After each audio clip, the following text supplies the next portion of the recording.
The truth of the share market channel में आपका स्वागत है। मैं भुवनेश अग्रवाल। नमस्कार दोस्तों, कल का शेयर बाजार, भारत का शेयर बाजार स्ट्रॉन्ग था। बीच बीच में डिप आती रही कल, लेकिन आखिर में स्ट्रॉन्ग बंद हुआ है। और आज का बाजार भी सामान्य खुला, लेकिन अभी 600 पॉइंट सेंसेक्स ऊपर है और कई दिन से ऊपर चल रहा है। यानी 5 तारीख को रिजल्ट आने के दूसरे दिन से लगातार ऊपर चल रहा है। कभी कैश के शेयर बढ़ते हैं, कभी मिड कैप बढ़ता है, कभी स्मॉल कैप बढ़ता है, कभी दोनों बढ़ते हैं, कभी बैंक निफ्टी बढ़ता है, कभी आईटी बढ़ता है, कभी एफएमसीजी बढ़ता है, कभी डिफेंस बढ़ता है। तो कुछ ना कुछ चल रहा है उस दिन से, समझ लीजिए आप। और रेलवे पीएसयू के जो इंफ्रा के शेयर थे, वो शेयर मेरे ख्याल से कोई ज़्यादा नहीं बढ़ पाए। उनका विश्लेषण मैंने बहुत पहले दे दिया था, चुनाव परिणामों से बहुत पहले दे दिया था, और उसमें कोई आशा मुझे नहीं लगती थी। वो चट्टार सिद्ध हो रही है। जिस प्रोपोर्शन में बाजार में तेजी आई, उनमें तेजी नहीं आई, क्योंकि पहले तेज हो चुके थे। अब ऑपरेटर उनके पास जो माल उसको धीरे धीरे निकाल रहे हैं, अफवाहें छोड़ते हैं, खबरें छोड़ते हैं, सिफारिश रिकमेंड करवाते हैं। लेकिन और आज का बाजार भी बहुत स्ट्रॉन्ग है। मतलब 600 पॉइंट का ऊपर उछाल लेना, डिप खा करके फिर 600 पॉइंट उठना, ये माने रखता है। और बैंक निफ्टी भी 6-7 दिन से लगातार ऊपर जा रहा है, रुक रुक के जा रहा है, आराम करता हुआ। जैसे पहाड़ी चढ़ता है आदमी, रुकता है, फिर ऊपर चढ़ता है, लेकिन नीचे नहीं आता वो। इसका मतलब है ऊपर जा रहा है वो, और बड़े आत्मविश्वास से ऊपर जा रहा है वो। तो ये सारे सिम्टम दोस्तों एक बहुत लंबी तेजी के सिम्टम्स हैं। मेरे हिसाब से तो बहुत लंबी तेजी के सिम्टम्स। रहा सवाल स्पेसिफिक शेयरों का, ये उस स्पेसिफिक शेयर की मैनेजमेंट, उसकी परफॉर्मेंस, उसका प्रोडक्ट, उसकी क्वालिटी, उसकी टेक्नोलॉजी, जो मेरे परमानेंट स्लोगन्स हैं, उन पर डिपेंड करेगा। अब आज मैंने खबर सुनी, कल ही सुन ली थी रात को। संजीव हसीन साहब एक बहुत सुलझे हुए आदमी हैं, विद्वान हैं, स्वयं ने पैसा कमाया भी है। 5-6 साल से मैं देख भी रहा हूँ, उनको टीवी पे आते हैं, रिकमेंड करते हैं।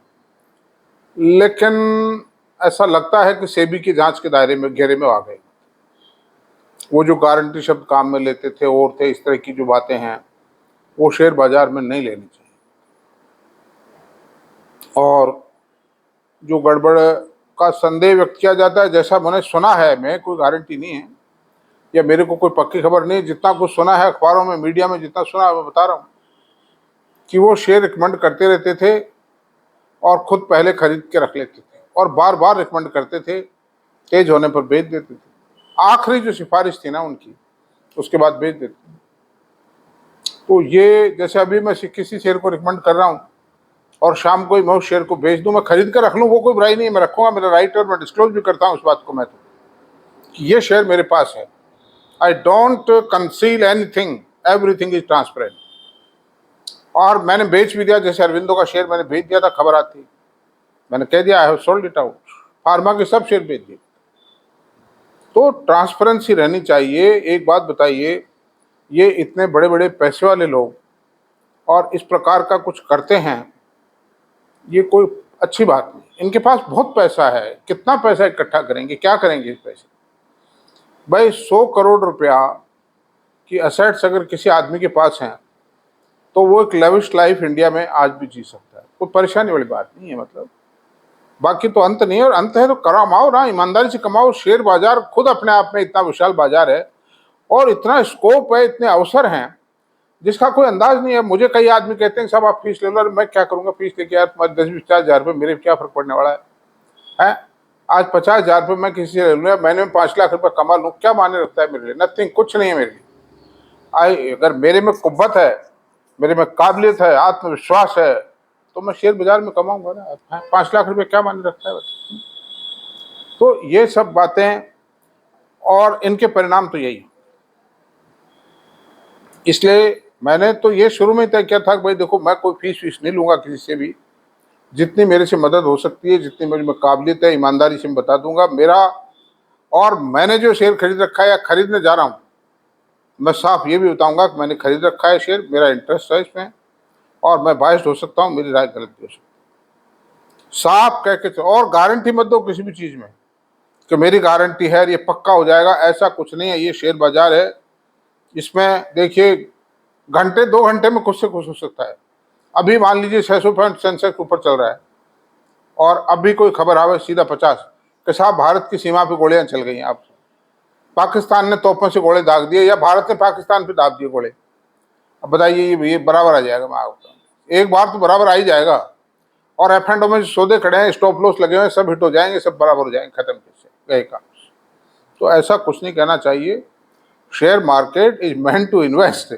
और जो ऑपरेटर्स हैं ना, सटोरिये जो हैं, जो सट्टा खेलते हैं, एफ एंड ओ में खेलते हैं, फ्यूचर ऑप्शन में खेलते हैं, फ्यूचर में खेलते हैं, वो बहुत रिच लोग हैं। उनके पास रिसोर्सेज बहुत हैं, इंफॉर्मेशन बहुत है, इनसाइडर इंफॉर्मेशन के आधार पर खेलते हैं। वो लोग मात नहीं खाते, और खाते हैं वो भी कई बार। आपको ध्यान हो कि एसबीआई कार्ड्स का आईपीओ आया था, और वो एसबीआई कार्ड्स का आईपीओ आया जब उन्होंने 200 रुपए या जाने कितनी तगड़ी प्रीमियम खोली थी, उस हिसाब से उस शेयर का दाम 1000 रुपये होता था, बनता था। और इतने में आ गया कोरोना, उसके लिस्ट अलॉटमेंट होके आते आते कोरोना आ गया। बाब मुसीब, उन्होंने अनलिस्टेड में बहुत खरीद रखे थे ऑपरेटर्स ने। अब ठीक है, उन्होंने डिलीवरी उठाई बाजार से, डिलीवरी के लिए उन्होंने किसी को मना नहीं किया, लेकिन गले में तो आ गई ना एक बार। 2 साल बाद जाकर के वो बड़ी मुश्किल से अपने पैसे सुलझा पाए, और उसमें भी मीडिया को मैनेज किया, प्रिंट मीडिया को, इलेक्ट्रॉनिक मीडिया को मैनेज किया, कुछ बैलेंस शीट को मैनेज किया, जब जाके उन्होंने माल को बेच पाए, बराबर के दामों में बेच पाए होंगे, या कुछ घाटे में बेचा होगा, मैं समझता हूँ। बाकी तो बड़े बड़े भी लपेट में आ जाते हैं। इसलिए आप ये मत सोचिए कि कोई आदमी रिकमेंड भी कर रहा है, आप खुद भी इस बात पर, कोई किसी भी कैसा भी आदमी हो, उसके रिकमेंडेशन को एक नहीं ये फला कह रहा ले लो, ऐसा कुछ। Nobody is good father of this market.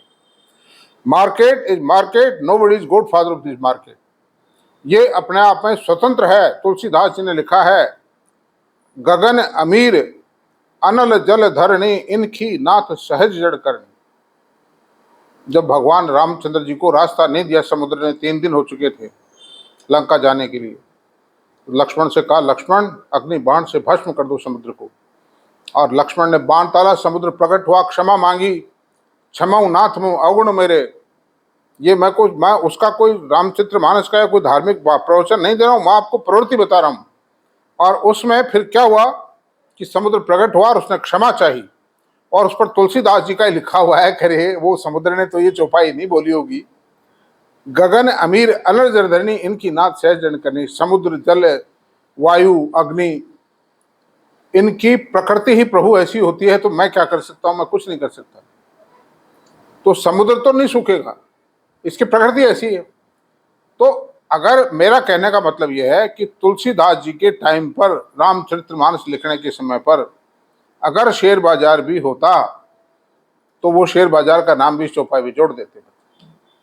तो इसका nobody is God father of this market एक सेंटिमेंट बनता है, कई फैक्टर्स को मिला के बनता है, और फिर चलता है। तो खैर, अब ये बात तो हो गई।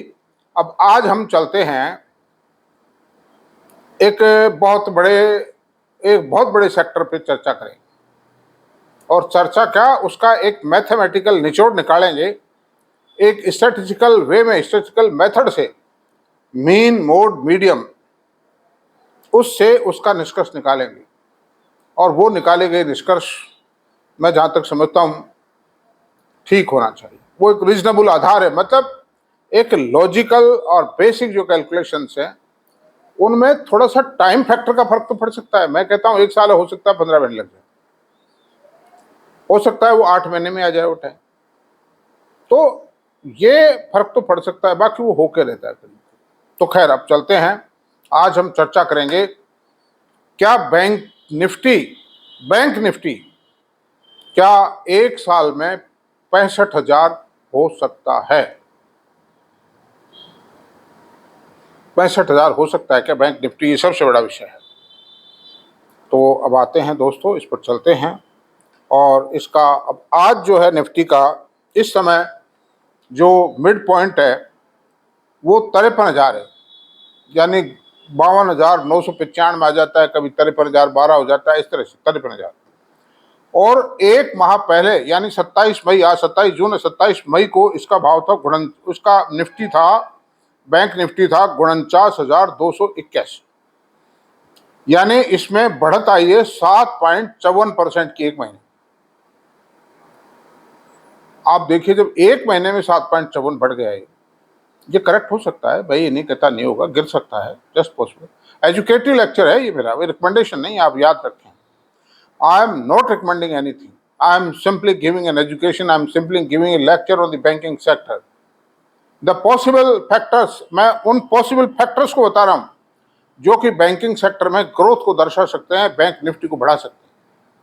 अच्छा, अब 7.54 बढ़ा एक महीने में, तो मैंने, अब आप देखिए, सुनिए, आप एक महीने में ये बढ़ा है। अब आप देखिए, बैंकों की चर्चा कर लेते हैं। जो बैंक निफ्टी के प्रमुख घटक बैंक हैं, वो अब सबसे पहले लेते हैं आईसीआई बैंक को। आईसीआई बैंक का मार्केट कैप है 8.63 लाख करोड़ रुपए, और आज की तारीख में इसका भाव 1233 रुपए, एक महीने पहले इसका 1129 रुपए का भाव, यानी करीब करीब वही 7.5-8% बढ़ा है ये भी।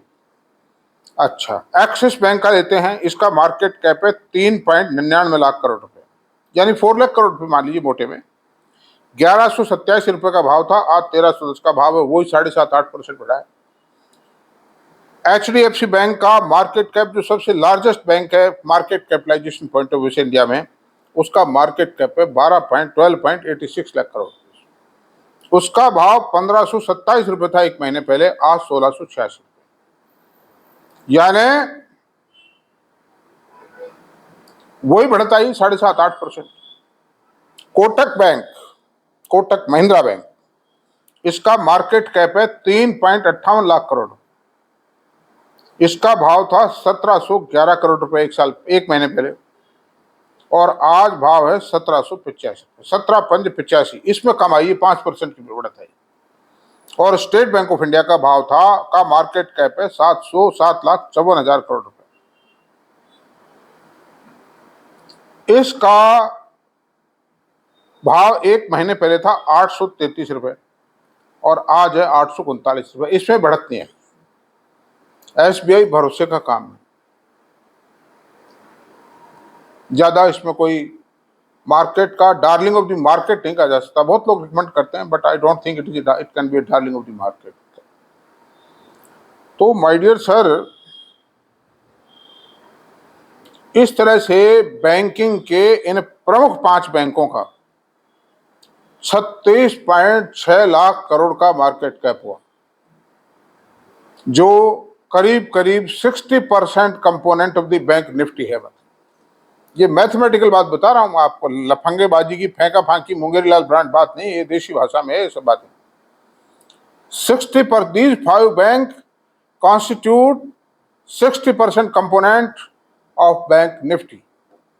36.6 लाख करोड़ का मार्केट कैपिटलाइजेशन 5 बैंकों का, और टोटल निफ्टी का मार्केट कैपिटलाइजेशन भी करीब ये आप मान लीजिए 11% हो जाता है, 11-12% हो जाता है। अब आप आइए, आईसीआई बैंक में अगर 20% बढ़त आती है एक साल में, तो 1480 करोड़ रुपए का भाव हो जाएगा इसका। 20% की ग्रोथ मान के चलता हूं, एक साल में आ जाएगी। जो हालात हैं, एक तो ब्याज की रेट घटेगी, और नहीं भी घटती हैं तो बैंकों ने अपने आप को, जो प्रेजेंट रेट सिनेरियो है ना, इसमें अपने आप को सिंक्रोनाइज कर लिया, एडजस्ट कर लिया। नंबर 2 है बैंक एक्सिस बैंक, इसका भाव 20% ग्रोथ पे 1572 पर जाए, जो क्वाइट पॉसिबल से है। ये मतलब कोई एक साल की बात बता रहा हूं मैं, कल परसों की नहीं कह रहा हूं। मतलब 1572 पे हो जाएगा एक्सिस बैंक। एचडीएफसी बैंक 2033 रुपये हो जाएगा। 20% ग्रोथ, सब पे 20% लगाया अप्रोक्सीमेटली। किसी में 25 आ सकती है, किसी में 15 आ सकती है, ये भी कोई पक्का नहीं है, हर एक में 20 आएगी। will depend upon the circumstances, will depend upon the management, will depend upon the internal positions of the bank. Kotak Mahindra bank 3.58 lakh crore का मार्केट कैपिटलाइजेशन है, आज 1785 रुपए का भाव है। 20% की ग्रोथ से एक साल में 2142 रुपए हो जाएगा। और state bank of India 754 lakh crore रुपए का रेट है, का मार्केट कैप है, और इसका एक साल में 20% ग्रोथ से 1006 रुपये का रेट है। तो इस तरह से 60% कंपोनेंट की बात यह है। अब इस 60% कंपोनेंट आज की तारीख में अगर हम बैंक निफ्टी जो कि 53,000 करोड़ है, 60% उसका कैलकुलेट करते हैं हिस्सा, 32,400 करोड़ रुपए आता है। 32,000 रुपए नहीं, 32,400 आता है, पॉइंट है इसे। अब इसको 20% से मल्टीप्लाई करते हैं तो 38,800 रुपए, 38,800। अच्छा, बचा हुआ जो 40% हिस्सा है उस पर मैं, वो हिस्सा है 20,600। अब माय डियर, उस पर 10% ग्रोथ लगाता हूं। बैंकिंग जब सारे सुधरेंगे तो बाकी बचे बैंकों में 10% ग्रोथ तो आ जाएगी, तो 22,160 हो जाता है 10% ग्रोथ से। और 22,160 को और 38,800 को जोड़ देने के बाद में ये रेट हो जाता है 64,640। तो इट मीन्स आई से bank Nifty can touch 65,000 point, 65,000 level in A years period. Guarantee मैं नहीं दे सकता हूं, लेकिन मैं बहुत ज्यादा आश्वस्त हूं इसके प्रति। कारण क्या है कि बैंकों में, तीनों चारों बैंकों में जो टीम है ना, और एसबीआई में भी, ये तो मोदी जी है और मैडम निर्मला है ना इस समय तो सबसे बड़े सीईओ इनके, जिन्होंने चिता से उठा के जिंदा कर दिया इन बैंकों को, सारे पीएसयू बैंक, वरना चिता पर पहुंच चुके थे तो गए थे काम करते। देश का 20 लाख रुपए बैठ डूब गया था। Modi I think Narendra Modi is the best and biggest CEO of the world. मतलब है इनसे बढ़िया इतनी कंपनियों का रिवाइवल किया, इतना बड़ा मार्केट कैपिटलाइजेशन जनरेट किया इन्होंने, जो वंडरफुल है, सोच नहीं सकता कोई। यार 6 रुपए के शेयर को 50-60 रुपए ले आए 3-4 साल 5 साल के अंदर अंदर। अरे बिल्कुल, मैं कहता हूं हत्या हो गई थी। तो खैर उसमें ज्यादा नहीं उलझेंगे, वरना मुझे कहेंगे कि आप तो पॉलिटिकल हो, मोदी जी के भगत हो। मैं अच्छाई का भगत हूं, मैं किसी का भगत नहीं हूं। मोदी जी जब तक अच्छे हैं मैं उनकी सम्मान करता हूं, और ये एक ऐसे इंसान है जो कभी खराब नहीं हो सकते हैं। ये अच्छे ही रहेंगे, देश की सेवा करेंगे जब तक। मैं ईश्वर से प्रार्थना करता हूं कि 200 साल रहें, मतलब स्वस्थ रहें। खैर, तो अब 65,000 हो गए। अब आप देखिए बैंकों की टीम की बात बता रहा हूं। आईसीआई बैंक में mister Sandeep Bakhshi, managing director, the best. उन्होंने, चंदा कोचर ने जो कचरा कर दिया था उसका रिवाइवल कर दिया फटाफट। एक्सिस बैंक के अंदर वो जो मैडम शर्मा जो थी वो विनाश कर गई थी। उसके बाद ये जो चौधरी साहब आए हैं उन्होंने रिन्यूअल कर दिया, इसका रिवाइवल किया। एचडीएफसी बैंक में भी शशि आदित्य पुरी तो घर बढ़िया करके गए ही थे, वो तो एक इतिहास पुरुष रहेंगे भारतीय बैंकिंग सेक्टर के। He was a great man, I respect him, I pay him very high respect. मतलब ही वॉज अनदर धीरू भाई Ambani of the financial sector. मतलब तो ये तो बात ये रही।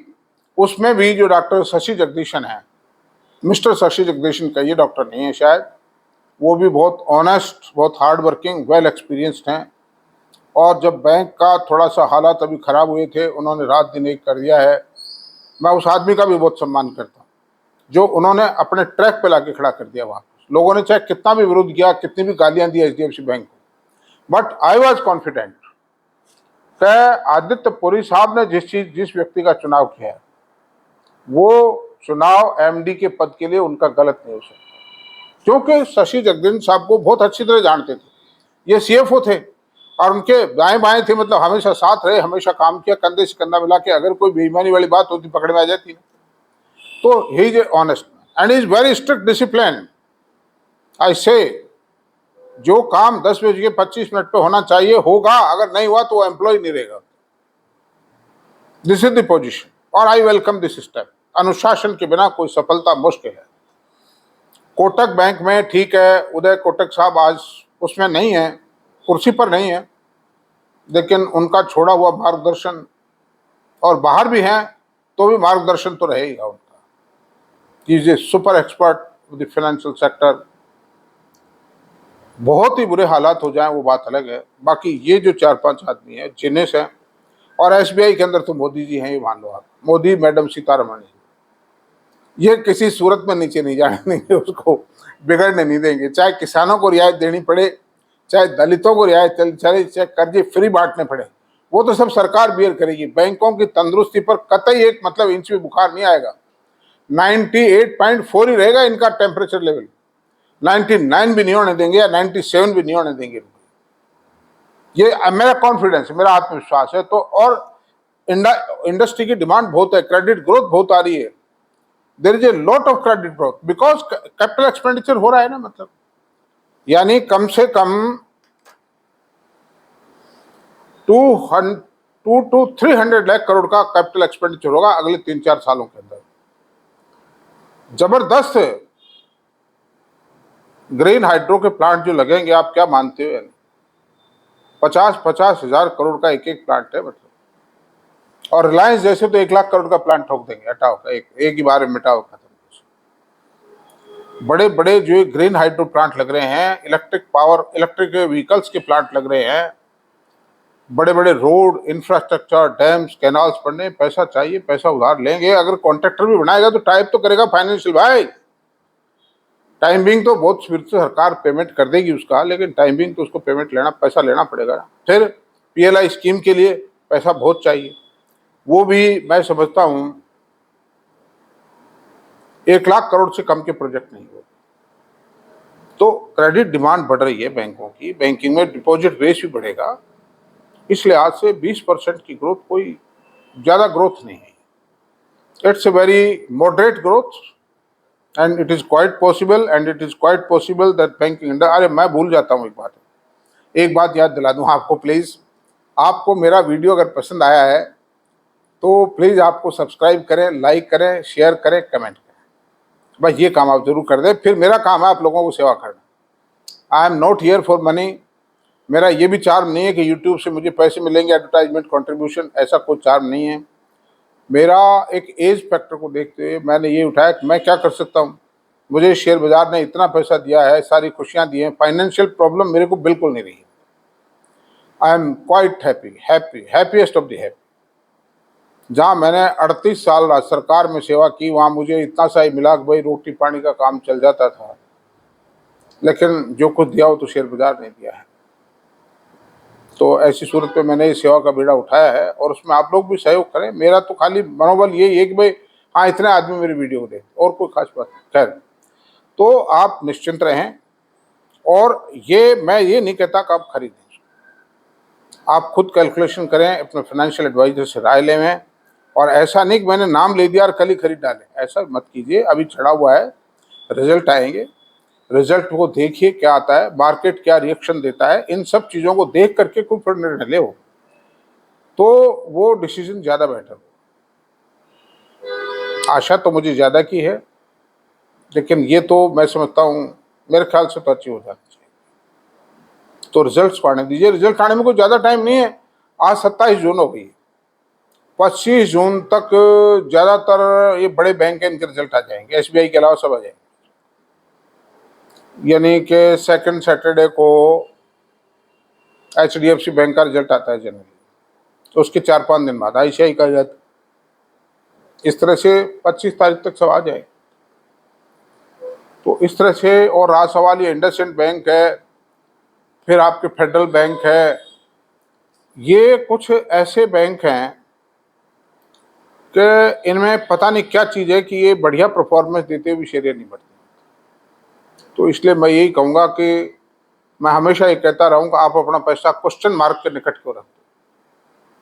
आप क्वेश्चन मार्क के से ऐसी जगह पैसा लगाइए जहाँ को क्वेश्चन मार्क है ही नहीं। मैदान बिल्कुल क्लीन है, ग्राउंड, क्रिकेट का जो ग्राउंड है, पिच अच्छा होगा तो ही भाई प्लेयर बैट्समैन काम कर पाएगा ना, वरना काम कर सकता है क्या बैट्समैन? कई अच्छे बैट्समैन आउट होते हैं तो वो यही कहते हैं यार पिच अच्छा नहीं है। ये पिच अच्छा मतलब मैच, ये तो ये जो रन डिलीवरिंग पिच नहीं है, तो ये बातें उठती हैं ना। तो उसी तरह से आप अपने पैसे को, मेरी यही राय है, जो ग्रीन एंड क्लीन हरे और साफ सुथरे जो शेयर हैं, मैनेजमेंट, साफ सुथरी मैनेजमेंट, साफ सुथरी कंपनी, साफ सुथरा बिजनेस मॉडल, उनमें आप अपना पैसा लगाएं और आराम की नींद सोएं, पैसे बढ़ाएं और सट्टेबाजी में ना पड़े। और ये जितने भी रिकमेंडेशन वाले आते हैं, इनकी ठीक है बात सुन लीजिए, लेकिन निर्णय कई तरह के फैक्टर्स को मिलाकर सोच कर लीजिए। तो आज 24 मिनट हो चुके हैं। एक बार पुनः मैं कह देता हूं कि मेरा वीडियो अगर पसंद आया हो तो प्लीज़ सब्सक्राइब करें, लाइक करें, शेयर करें, कमेंट करें। Thank you. कल मिलते हैं।